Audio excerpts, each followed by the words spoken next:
everyone, so it's Evan and today I'm going to be sharing what I would say to my younger self, like when I was around kindergarten age, if I could talk to her today. Evan, at around age 5 and 6, was a very interesting person. I always wanted to be involved with things, but I never spoke up to get myself involved, so I was never involved in anything.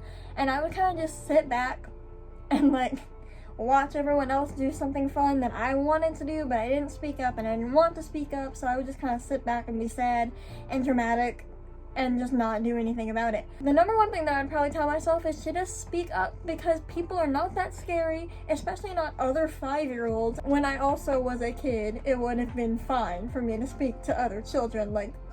I don't understand now. I don't understand what I thought the big deal was back then. I would also tell myself to not be so nervous, because I was a very nervous child, and I'm still a nervous person, but not as much as when I was little. I was just so scared of everything. Certain games that people would play, I would thought that they would get hurt. I would be scared of talking to people, like I said.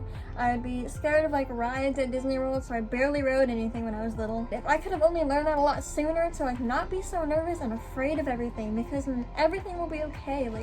I didn't really understand yard work. I'm doing a speech and I want to get it over with. Thank you. I am not amused, sir. I get very distracted very easily. And that's another thing that I used to do when I was little, is get very distracted. I don't know what I could tell myself, because I think I'm kind of worse now. I would just be hold on to your attention span a little longer, because I let that go too soon. Okay, I think the yard work is not done, but I'm going to try to continue. Okay, what else would I tell my younger self? I would tell my younger self that everything is going to be okay. Some things might happen along the way, growing up and whatnot, but it'll all be okay in the end. Don't worry about it. It's not that deep. And that's another thing. I would tell my younger self to not take everything so seriously, because I used to get very hung up about a lot of things that were not a big deal at all. I was a very uptight 5-year-old, very dramatic. Not everything is a big deal, and that's definitely something that I would be just chill, little Evan. You don't have to take everything so seriously. Things can be fun, things can be silly. It's okay. However, even though I would take things kind of seriously, I don't mean that I was just dramatic. Little things, I would blow away out of proportion in my little brain.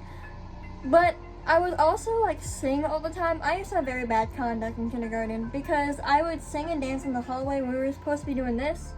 I would sing and dance High School Musical songs all the time, non-stop, in the bathroom, at lunch, when we were having silent lunch, and in the classroom. Nap time, never shut up. I always got in trouble at nap time. I couldn't sleep in the middle of the day. I don't know. I would tell myself though to keep singing, keep goofing off, not disobey the teacher. Do it a normal, I guess there is no normal amount, I guess, but but I would tell myself to keep singing and dancing and being silly, because that was the only time I was ever really having fun, because we already, I was so nervous around other children when I was little, and I was so cautious with the monkey bars and just weird stuff that normal kids I don't think really are that scared of. So singing and dancing and just being silly and myself and trying to make my life a musical, it was when I had the most fun, I think, because I was just being myself, dancing around, doing what I wanted to do at the time that I wanted to do it. And I don't think that little Evan should have to apologize for that, so I would tell her to keep going. I would tell my younger self to not sweat what other people say.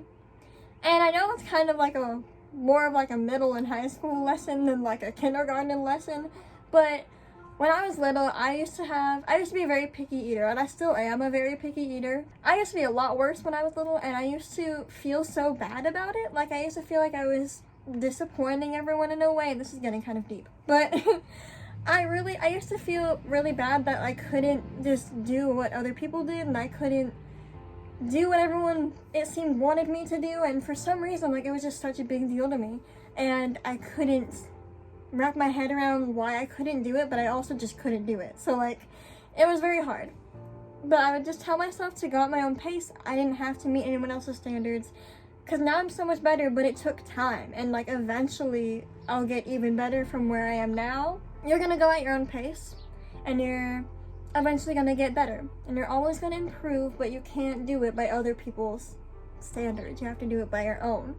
And obviously I wouldn't have understood like half of those words when I was little, but I'd put it in simpler terms for her. Worst decision I ever made was cutting my own bangs with safety scissors while watching Dumbo in kindergarten, and then I didn't get to get any chocolate chip cookies because I checked out, because I cut my hair. Because I was dramatic, because I was a pushover. So I would just tell myself to not do any of that. Okay, that's it. That's what I would say to my younger self. Bye!